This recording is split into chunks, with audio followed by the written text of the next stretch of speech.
Alright, Shalom Akim, Kahalal, Yahweh, Ba'ashem, Yahushai, Ba'ashem, Racha Kodash, double honors the apostles, and elders of Great Millstone at Ruel, and peace and salutation to the Akim around the world that pushes through to the four corners of the earth. I say I'll do a short video here, entitled, Labor Not for the Meat That Perisheth. Because really and truly in this system, you gotta work. Most I'll grace you with a job, a certain incomes, the ability to do certain things because you had to make ends meet. You understand? Scripture said that man shall not live by bread alone, but by every word that proceedeth out of the mouth of the Lord. Just paraphrasing.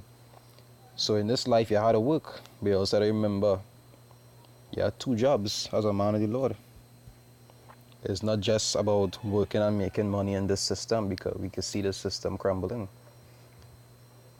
You also have to make sure you build up them spiritual pennies also.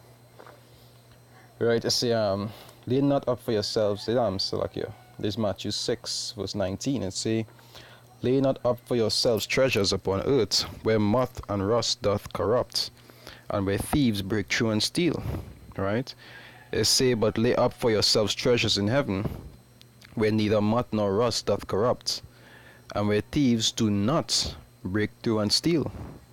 You understand? So it's showing you we're supposed to be ready, trying to be rich, not being rich in this system, but building up them spiritual pennies, doing the work of the Lord to build up them pennies for on the other side.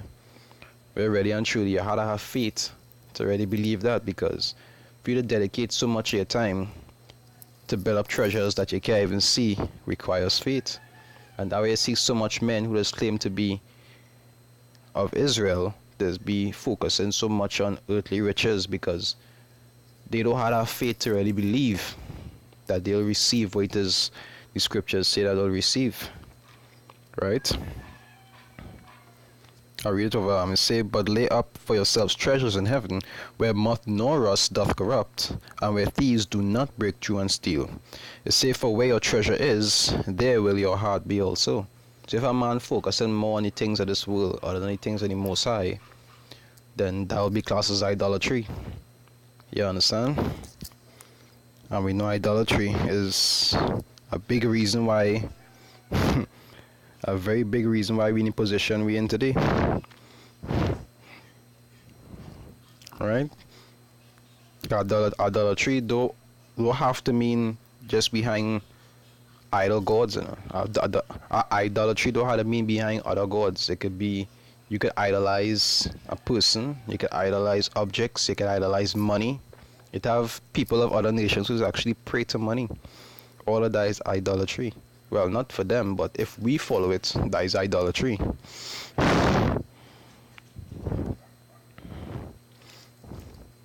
Because they have their gods. If that is their god, well, I don't do this, yo.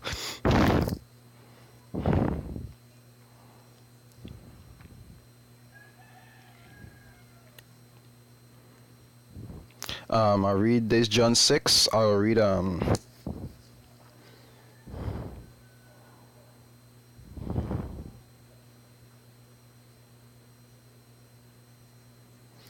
from 21, right? John 6:21. It say, then they willingly received him into the ship, and immediately the ship was at the land whither they went. The day following, right, next day, when the people which stood on the other side of the sea saw that there was none other boat there, save that one whereinto his disciples were entered, and that Yahushua went not with his disciples into the boat, but that his disciples were gone away alone. Howbeit there came other boats from Tiberias nigh unto the place where they did eat bread, after that the Lord had given thanks. Right? It said, when the people therefore saw that Yahushua was not there, so after the first time when they get the bread and fish, men belly was full. Jake says, Jake, so go and storm your house. Just to fill the belly sometimes. Not to see how you're going, check up on you, or even to help you out, but just to fill the stomach. That's how Jake says. Spirit does bear witness. It say, howbeit, right, verse 24, it say, when the people therefore saw that Yahushua was not there, neither his disciples, they also took shipping, and came to Capernaum seeking for Yahushua. So men went looking for him on ships. And when they had found him on the other side of the sea, they said unto him, Rabbi, when camest thou hither? Like, hey, Rabbi, where was? Like, they're so excited to see him. Yahushua answered them and said, Verily, verily, I say unto you, ye seek me, not because ye saw the miracles, but because ye did eat the loaves and were filled. Really and truly, that was those studying food. And you go bounce up them kind of thing. You got people who really don't want to learn. It have people who has actually come and act like Hebrews just for benefits. And really and truly, they're not about the Most High or His Son. You understand? They mightn't even believe that there's Hebrew. They just act in the role because it's beneficial to them. It says, labor not for the meat which perisheth, right? And there's already the point. They already the point in the video. It says, labor not for the meat which perisheth. Now we know with the scriptures, everything is about balance. You tell you don't work to eat, but don't put so much work into physical bread, and you don't want to build up them spiritual pennies. You understand? You have to have balance with it. It's true you go have to do the physical work, but make sure you do the spiritual one also. So labor not for the meat which perisheth, but for that meat which endureth unto everlasting life. You say, which the Son of Man shall give unto you, Salakia. For him had power the Father sealed. So ready and truly, just tell you to labor, because he was given the authority to give you these things. He have that power. You understand? Say he had been made heir of all things. He inherit that privilege.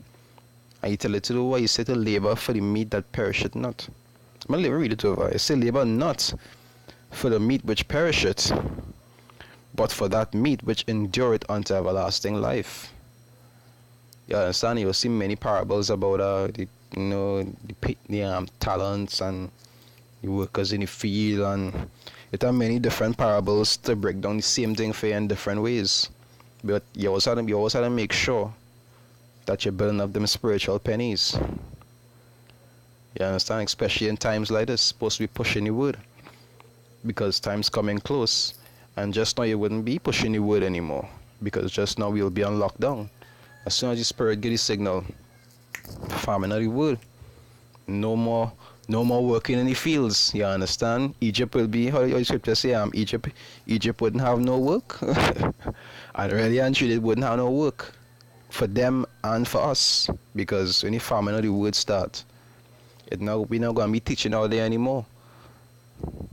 You understand? So we're also trying to make sure that I have a little balance. Now, it's not everything is about Esau work, and then when it comes to your spiritual work, it's always a problem. You always have to have a balance. Right? I hope it's edifying. With that, I'd like to give all praises, honor, and glory to Yahweh Ba'ashem Yahushai, Ba'ashem Ruach HaKodash, that belongs to the apostles and elders of Great Millstone that rule well, and peace and salutation to the Akim around the world that pushes truth to the four corners of the earth. This is your Abba from Trinidad Camp saying Shalom, Akim, stay strong.